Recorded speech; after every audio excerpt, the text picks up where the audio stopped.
Weigel joins us now to tell us. Ray, we know you gave the GameCube 4 out of 5 stars, but show us how it measures up. Measures up pretty well. Like Adam said, it's $100 cheaper, which is very nice. It doesn't play DVDs and CDs, unfortunately, but it's a really slick little system. Now check this out. I'm going to hold it up so you can see it. This is the GameCube right there. You can see it's got 2 memory card slots.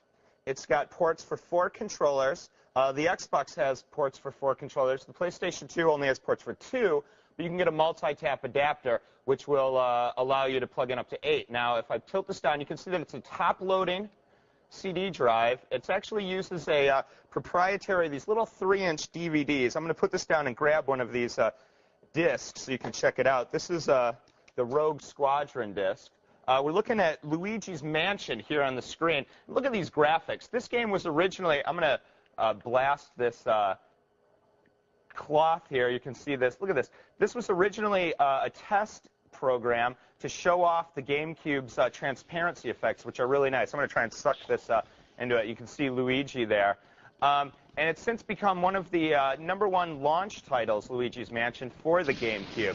The graphics on this, they're astounding. Look at this chandelier. It's just beautiful. We go into this room. It's powered by a ATI graphics. The Xbox is powered by NVIDIA. The GameCube has 40 megabytes of RAM. It's a 486-chip processor.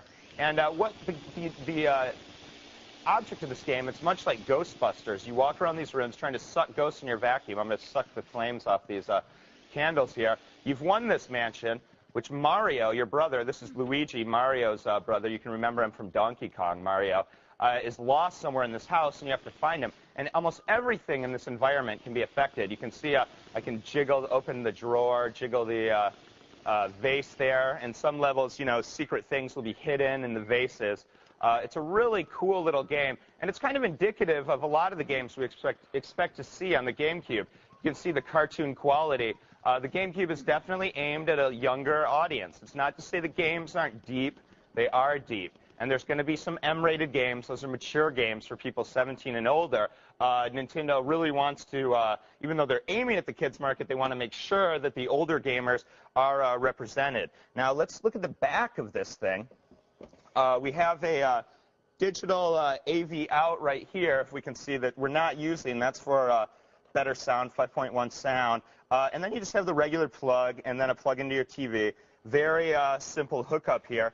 Now, as far as for kids go, again, if you look at this top-loading disk drive, I think this is very kid-safe. The PlayStation 2 and the Xbox, I'm going to tilt this down, have drives that come out of the front and can easily be knocked by a child. The top-loading drive, it's easier to put the discs in, and you're less likely to hit it. Also, right here, there's the little, I'm not going to turn this off because I don't want to turn the game off, the little light that shows you when it's on, and it's really obvious when it's on or not.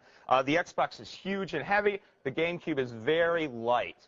We like the size a lot. It's pretty, it's purple, it looks like a little piece of candy, like a tangy little present. It's a really slick-looking, light, aesthetic machine. Let's jump into the pros and cons really quick. Pros, solid gameplay. These really are nice games, like we saw with Luigi's Mansion here, and they're kids-safe. If you've got little kids, it's $100 cheaper, and you know you're going to have a lot of games that are going to be, you know, not a lot of violence, not a lot of blood and gore. Cons, while it uses a proprietary DVD format, it doesn't play DVDs, unfortunately, like the Xbox and PlayStation 2. And as traditional of Nintendo, there's not going to be as many games. We think the games will be higher quality. They're going to be really solid titles like Nintendo traditionally has, but they're going to be fewer games available, and they're going to be skewed toward kids. Now, it launches today. It's $199. That's $100 cheaper than the Xbox and PlayStation 2. We give it 4 out of 5 stars, and be sure to go to TechLive.com and check out the full review of the GameCube.